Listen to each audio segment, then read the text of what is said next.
Battery চালিত autorickshaw বন্ধের নির্দেশের প্রতিবাদে মহাখালী, বছিলা, আগারগাঁও, মিরপুর, গাবতলী সহ রাজধানীর বিভিন্ন এলাকায় সড়ক অবরোধ করে বিক্ষোভ করছেন চালকরা।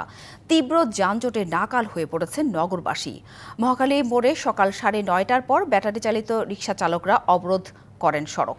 রেললাইনেও অবস্থান নিয়ে বিক্ষোভ করতে দেখা গেছে আন্দোলনকারীদের। এতে মহাখালী, তেজগাঁও, বনানী, গুলশান ও আশপাশের সড়কে যানজটের সৃষ্টি হয়েছে।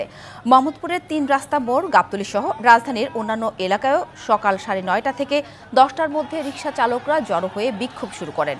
পুলিশ তাদের সরে যেতে বললেও তারা সড়ক ছাড়েননি। পুলিশ সতর্ক অবস্থায় রয়েছে। এর আগে মঙ্গলবার ঢাকা মহানগর এলাকায় 3 দিনের মধ্যে ব্যাটারি চালিত রিকশা চলাচল বন্ধের নির্দেশ দেয় হাইকোর্ট। এই আদেশের পর গতকাল বুধবার রাজধানীর যাত্রাবাড়ির দয়াগঞ্জ, মিরপুর, কল্যাণপুর সহ বিভিন্ন স্থানে সড়ক অবরোধ করেন ব্যাটারি চালিত অটোরিকশা চালকরা।